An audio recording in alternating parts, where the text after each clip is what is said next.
banished from Earth Classic Game Room broadcasts from the Intergalactic Space Arcade on its never-ending mission to review everything.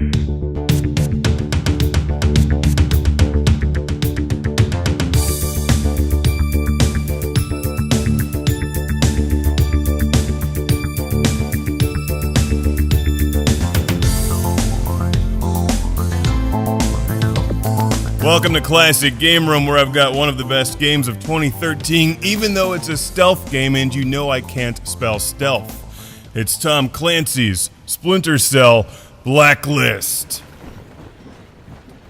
I want to make this absolutely clear. If they put a rock crusher in a level, you are required by law to throw someone into it.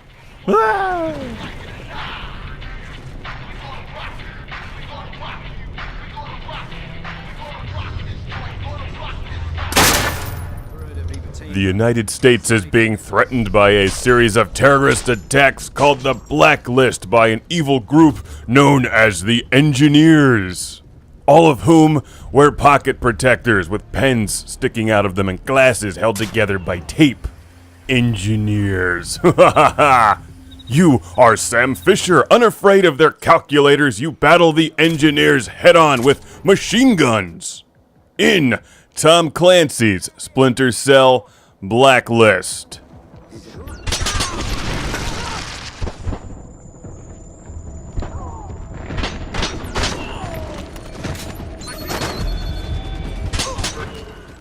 Now, I really like this game, but let me get one thing straight here. You're supposed to be Sam Fisher, but you're flying around the world in this big fancy plane filled with ultra expensive gadgets, and you're basically indestructible. I've seen this movie. It's called The Avengers. You're Tony Stark in Tom Clancy's Splinter Cell Iron Man without the license. Also, you can't fly, but you can wipe out an entire enemy army single-handedly because you're Sam Fisher. And that's just how you roll. Using a taser on bad guys is so much fun. It's fun in this game, too, because occasionally there's targets you're not supposed to kill. You capture them after you slaughter everyone else using stealth or playing as loud as possible. The game rewards you either way. That's what I like about it. You don't have to play stealth, even though it's kind of a stealth game. I totally went for Panther style, which just sounds dirty, doesn't it? You're scored at the end of each mission, and there's a lot of missions. Panther is a combination of playing stealth and loud, because there's definitely benefits to lurking in the shadows. Unlike Iron Man, you're not made of iron, or whatever metal Iron Man is made from. Now, these armored bad guys are a pain in the ass. It took me a while to figure this out, but take them down from above when you can. Splinter Cell Blacklist is an excellent game in this genre because it gives you a wide variety of ways to play the game. And they all play well. There's no one path that you always have to take. That's what I don't like about some stealth games. It's like you have to hide in the shadow until the guard gets to the tree, and then you sneak up down this one path past the landmines and strangle him, and it's really boring and annoying. This game isn't like that at all. For the most part, there's an unlimited number of ways that you can approach each mission, and there's a nice selection of mission types, everything from stealth to infiltration and capturing and survival waves and just all-out chaos and mayhem. At some point, I just took pleasure in watching the enemy send more troops into my wave of death. Like, I'm not even going to attempt to be silent, just bring it. Come on, I'm Sam Fisher, screw you. The storyline is pretty good. It's your basic Tom Clancy, bad guys hate America, blow up everybody kind of plot.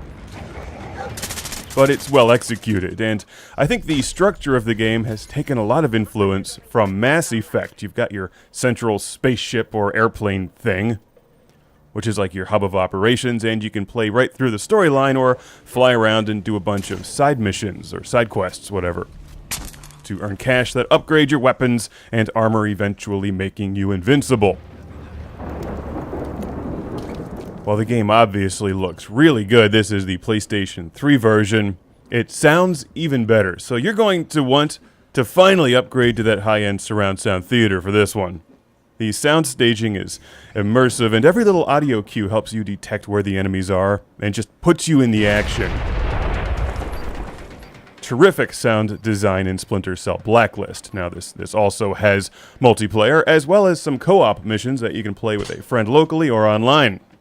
I think you really get your money's worth out of Splinter Cell Blacklist. There's loads of missions, lots of weapons to upgrade, different styles of play. It rewards you for playing missions over and over again, so it has a high degree of replayability, co-op, online multiplayer. What more could you ask for except for maybe a Tom Clancy autographed first edition copy of The Hunt for Red October?